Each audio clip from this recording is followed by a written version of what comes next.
저희가 세계사를 공부하다 보면은 시대가 다른 먼 지역 사이에 비슷한 신화나 이야기가 존재하는 경우가 종종 있습니다. 어떻게 이런 게 가능한 걸까요? 자, 이에 대해서 명쾌하게 답을 내주실 명로진 교수님을 모시고 진행을 해보겠습니다. 교수님, 안녕하세요. 안녕하세요. 자, 이번 시간은 그리스 신화와 삼국 유사에 대한 내용입니다. 네, 그리스 신화에 나오는 미다스 왕, 영어로는 마이더스 왕 아시죠? 네, 압니다. 손으로 만지는 것마다 골드, 황금이 된다는 그 미다스 왕에 대한 이제 또 다른 신화가 하나 있습니다. 미다스 왕이 어느 날 아폴로 신과 숲의 신 판이 악기 연주 대결을 펼치는데 판 신의 편을 듭니다. 이것은 결정적으로 잘못한 거였죠. 왜냐하면 아폴로는 음악의 신입니다. 네, 음악의 신을 판이 이길 수 있겠습니까? 물론 판도 신도 아니고 인간도 아닙니다. 그러나 굳이 따지자면은 신에 가까운 존재죠. 예, 숲속에 이제 요정 등급에 해당되니까요. 그런데 미다스 왕이 판하고 친하기 때문에 판이 더 연주를 잘했다라고 판정을 하는 실수를 합니다. 자, 아폴로 신이 가만히 있겠습니까? 벌을 내리죠. 그 벌은 뭐냐? 귀가 당나귀 귀처럼 커지게 만드는 그럴 벌을 내립니다. 그런데 이 미다스 왕의 귀가 당나귀 귀인 것은 그 왕의 하인 한 사람만 알고 있는 거예요. 이 소문이 나면 안 되니까 말이죠. 근데 이 사람이 입이 근질근질하지 않겠습니까? 그래서 숲에 가서 우리 임금님기는 당나귀 귀라고 외치게 됩니다. 아, 잠깐만, 이게 어디서 정말 많이 들어본 이야기인데요? 많이 들어보셨죠? 네. 똑같은 이야기가 바로 삼국 유사에도 전해져 내려옵니다. 삼국 유사에는 이런 대목이 있어요. 병문왕이 왕위에 오르자 왕의 귀가 갑자기 길어져서 나귀의 귀처럼 되었는데 왕후와 궁인들은 모두 이를 알지 못했고 오직 복두장 한 사람만 이를 알고 있었으나 죽을 때의 도림사 대바 속으로 아무도 없는 곳으로 들어가서 대를 보고 그가 외쳤다. 우리 임금의 귀는 나귀 귀와 같다. 그런데 아무도 없는 대바 속에 가서 그렇게 외쳤는데 그 다음 해에 바람이 불 때마다 이 소리가 들려왔다는 게 그리스 신화에도 그 미다스 왕의 하인이 그렇게 외치고 나서 바람이 불 때마다 우리 왕의 귀는 당나귀 귀다라는 말이 들려왔다는 겁니다. 이것까지 똑같아요. 아, 어떻게 이렇게 똑같은 이야기가 생겨날 수가 있을까요? 아마도 그리스 신화가 신라에까지 전해지지 않았을까 하는 추측이 유력합니다. 아, 정말 그리스에서 또 이거 시대를 또 초월해야 되지 않습니까? 시대까지 이게 이야기가 갈 수가 있는 건가요, 정말? 있습니다. 왜냐하면 그 이야기는 중간에 우리가 드라마처럼 꾸며진 이야기를 하고 나서 더 자세히 전해드리겠습니다. 그래서 이번 시간에는 병문왕과 복두장, 복두장은 이제 모자를 만드는 장인인데요. 그들이 죽고 나서 그 아들 세대에 벌어지는 일을 통해서 비슷한 두 설화가 성립된 과정을 한번 엮어봤습니다. 네. 이게 자칫 연결고리가 전혀 보이지 않을 수도 있는 이 두 가지 시대와 이 두 가지 다른 지역에 어떻게 동일한 이야기가 생기게 되었는지 한번 드라마 파트를 통해서 알아보겠습니다. 전하, 복두장의 아들을 대령하였사옵니다. 들라하라, 민공은 주문하라. 예, 전하. 그대가 도림사 산수의 나무를 무단으로 베어갔다는 것이 사실이냐? 그렇습니다. 그것은 선왕께서 보기 싫은 대나무 숲을 없애고 친히 산수유를 심으신 곳이다. 너는 어찌하여 망령된 짓을 했느냐? 어서 사실을 구하지 못할까? 이는 돌아가신 저희 아버님과 관계된 일이옵니다. 복자는 들으라. 예, 이 또한 돌아가신 내 아버님과도 관계된 일이다. 너에게 벌을 내리지 않겠다고 약속하겠다. 아는 바를 말하여라. 예, 전하. 하오나 선왕의 은밀한 사연이 결부된 일이오니 좌우의 사람을 물리쳐 주옵소서. 모두 물러나고 민공만 남으라. 저희 아버지는 선왕의 복두장으로 일하셨습니다. 그분이 돌아가시기 전에 저에게 이런 말을 남겼습니다. 지금 시중에 선왕의 귀가 갑자기 길어져 나귀처럼 되었다는 소문이 있다고. 이놈 막말을 하는구나. 민공은 저하라. 선친의 말씀입니다. 선왕의 귀는 보통 사람보다 조금 긴 정도다. 허나 선왕 때에 전염병이 돌고 지진과 내란이 잦아 민심이 불만에 쌓였다. 사람 사이에 우리 임금이 듣는 귀를 가지면 좋겠다는 바람이 많았는데 스님 한 사람이 왕의 귀가 당나귀 귀가 되면 나아질 텐데 라고 말했다. 나 역시 왕께서 경청하는 분위기를 원했기에 인적 없는 도림사 숲으로 가서 임금님 귀는 당나귀 귀라고 외쳤다. 그런데 다음 해부터 숲에서 같은 소리가 났기에 선왕께서 대나무를 베어내고 산수유를 심으신 것입니다. 시중에서 선왕에 대해 그리 말하더냐? 그렇습니다. 선치는 시중에 떠도는 소문을 선왕에 대한 충성으로 받아들이셨을 뿐입니다. 임금의 귀가 당나귀 귀가 되면 나아질 것이라고 말한 중은 누군가? 도림사 주지입니다. 민궁은 주지를 들게 하라. 잠시 후 도림사 주지가 끌려왔습니다. 그대는 어찌하여 선왕에 대해 망언을 하였는고? 천 사람의 말은 땅을 울리고 만 사람의 눈물은 하늘을 움직인다 하였습니다. 선왕 6년, 8년, 14년에 반역이 있었고 7년, 10년, 12년, 15년에 지진과 홍수가 있었으며 3년에 한 번 전염병이 돌아 백성이 많이 죽었습니다. 저는 다만 선왕께서 언로를 열기를 바라는 마음으로 그렇게 말한 것뿐입니다. 소승은 해초 스님의 5대 제자로 그분에 대하여 이런 이야기를 들었습니다. 스님이 일찍이 당나라에서 서역 출신 금강지 대사를 스승으로 모셨는데 대사께서 왕이 되어 백성의 말을 듣지 못하면 나라의 천재지변이 잦다 하셨습니다. 해초 스님이 고국의 중생을 염려하는 마음에 대란을 줄이고 백성을 아낄 방법은 없습니까? 라고 물었습니다. 그런 방법이 있느냐? 금강지 스님이 말하기를 내가 떠나온 천축국에 오래전 미란 왕이 있었다. 그분의 귀가 커서 사람의 말을 귀하게 여겼는데 이는 나선 존자의 말을 듣고 도를 얻어 대중을 보살폈기 때문이다 하였습니다. 자세히 이르라. 미란 왕은 천여 년 전 건타라국의 임금이었습니다. 호령 한 번으로 10만 명을 전쟁에 나가게 할 수 있을 만큼 권세가 있었고 황금으로 성체를 두를 만큼 부유했으며 1000명의 궁녀를 거느리는 정력가였습니다. 하지만 왕은 자신의 존재에 대하여, 지혜에 대하여, 윤회에 대하여 늘 궁금해했습니다. 이 의문을 풀기 바랐으나 주변의 학자와 승려들은 왕과 논쟁하다 말문이 막혀 물러날 뿐이었습니다. 그는 널리 수소문해서 나선 스님을 만났고 그분과 대화하며 희열을 얻었습니다. 미란 왕은 말했습니다. 나는 모든 것을 똑바로 질문하고 나선 존자께서는 모든 것을 바르게 대답해 주셨다고. 미란왕은 무엇을 물었고 무슨 해답을 얻었는가? 나선 존자가 미란 왕에게 말한 것 중 하나는 다음과 같습니다. 대왕이여, 어떤 사람이 독약을 마련하여 자신도 마시고 남에게도 마시게 하면 자신도 고통을 받고 남도 고통을 받게 됩니다. 마찬가지로 어떤 사람이 이 세상에서 나쁜 짓을 하겠다고 마음먹고 그렇게 하면 죽어서 지옥에서 괴로움을 받는 불행한 상태로 태어날 것이며 그의 말을 따른 사람도 그렇게 될 것입니다. 또 어떤 사람이 벌꿀과 꽃가루의 혼합물을 만들어서 자신도 마시고 남에게도 마시게 한다면 자신도 즐겁고 남도 즐겁게 됩니다. 마찬가지로 어떤 사람이 이 세상에서 착한 일을 하겠다고 마음먹고 그렇게 하면 죽어서 천계에서 축복받는 행복한 상태로 다시 태어날 것이며 그의 말을 따른 사람도 그렇게 될 것입니다. 나도 그렇게 하고 싶다. 왕께서는 이미 그렇게 하고 있습니다. 내가 그러한가? 그렇습니다.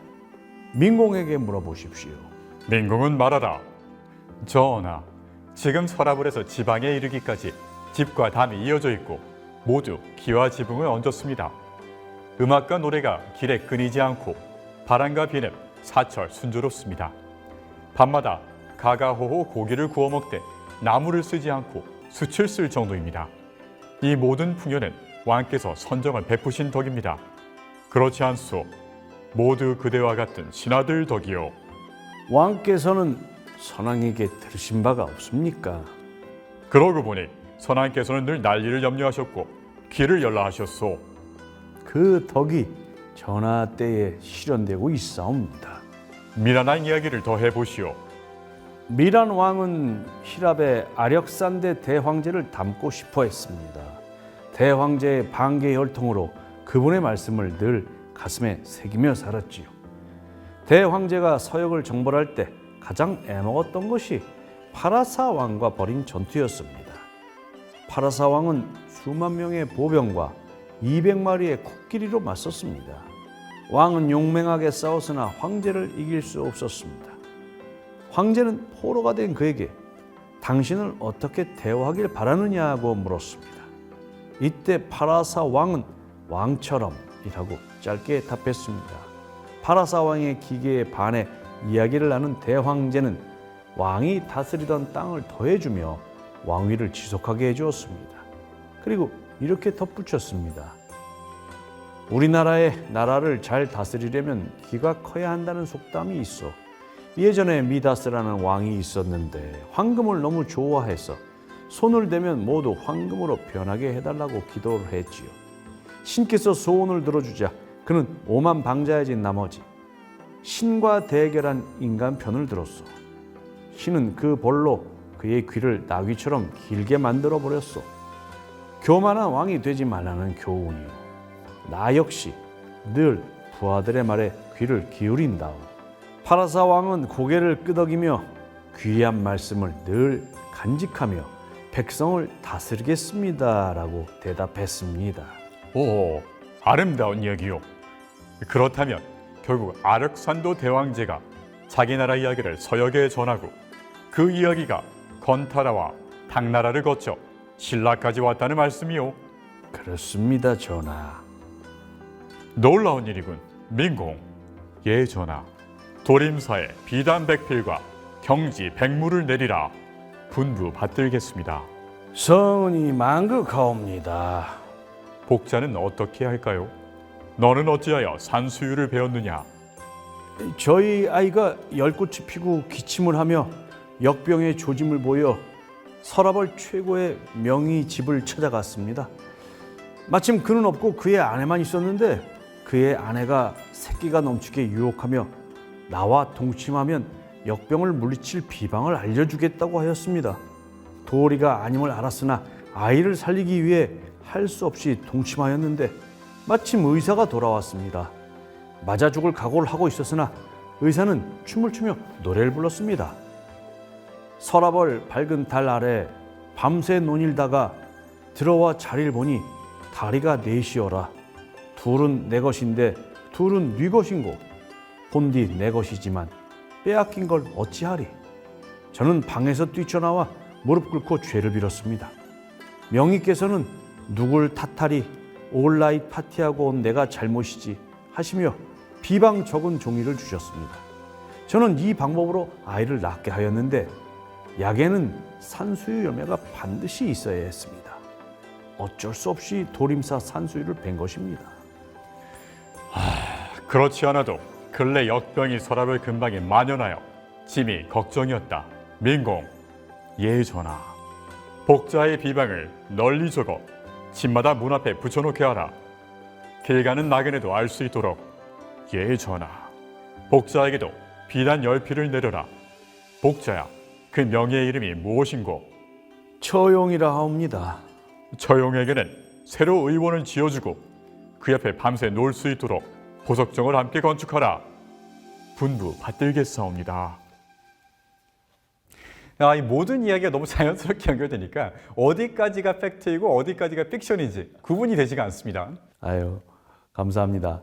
어디까지가 역사적인 사실이고 어디가 허구인지 사실 저도 중간중간에 허구를 넣는 바람에 저도 헛갈린 정도입니다만, 자, 이 이야기와 연관된 역사적 사실부터 먼저 말씀을 드릴게요. 아렉산더 대왕은 알렉산더 대왕입니다. 네, 뭐 그 음에서 알 수 있겠지만 그 알렉산더 또는 알렉산드로스라고 우리가 부르는 이 대왕을 중국에서는 음차를 해서 아력산데라고 표기를 합니다. 자, 알렉산더 대왕이 죽고 나서 지금의 그 파키스탄 지역이죠. 간다라 지역을 지배하게 한 그리스 왕이 있어요. 그가 메난드로스입니다.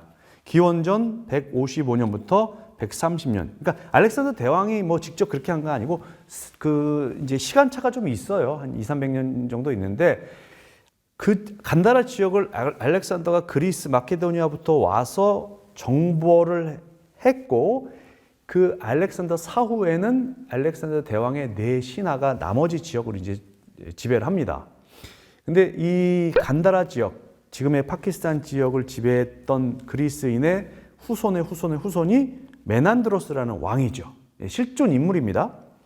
기원전 155년부터 130년까지 재위를 했고요. 그런데 이 메난드로스 왕을 중국에서 한문으로 옮기면서 밀린다 왕이라고 옮겼습니다. 지금 현재 펀잡 지방인 샤카라를 수도로 삼고 다스렸는데 그가 그 당시 그곳에 살고 있던 고승, 나가세나 고승과 나눈 이야기가 나선 비구경 또는 밀린다 왕 문경이라는 책으로 전해져 내려오고 있습니다. 아, 그렇군요. 이게 연결고리가 계속해서 연결이 되네요.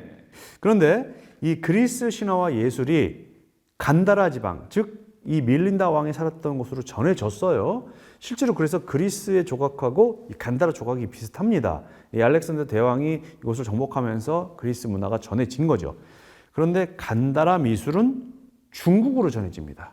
그래서 이제 부처의 동상, 부처의 형상들이 비슷비슷하게 만들어집니다. 그런데 이 중국 미술은 통일 신라에까지 영향을 미칩니다. 이것이 이제 미술학계의 정설이에요. 그리스의 조각이 간다라를 거쳐서 중국을 거쳐서 신라 그리고 일본까지 전해졌다는 것이요. 이 과정에서 미술만 전해졌겠습니까? 미다스 왕 신화가 이 과정을 거쳐서 신라까지 전해졌을 것이다 라는 것이 이제 추측인 거고요. 여기까지는 학계에서 얘기하는 거고요. 그 이상의 이야기들, 말하자면 이제 도림사 주지가 뭐 해초의 제자인데 해초가 누구한테 얘기를 들었다 이런 것들은 다 이제 허구인 사실입니다. 사실 모든 문화라는 게 소통하고 교류한다고 저는 생각을 하거든요. 타 문화와 단절되어 있으면 문화 자체가 성립이 안 되지 않겠습니까? 이 이야기 속에 미다스와 경문왕 신화가 처용설화와 교차 편집이 되어 있습니다. 그런데 삼국 사기에는요, 경문왕 6년, 8년, 14년에 반역이 있었고 7년, 10년, 12년, 15년에 지진과 홍수가 있었고 3년에 한 번씩 전염병이 돌아 백성이 많이 죽었다는 내용이 있어요.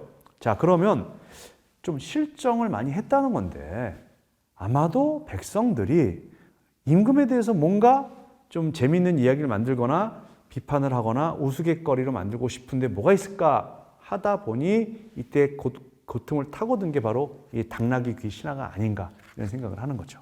네, 제가 정말 힘들었을 것 같습니다. 정말 역병이나 이런 것들도 대처를 할 수 있는 방법이 없었던 그런 시대인 거잖아요, 그렇죠? 네, 그렇죠.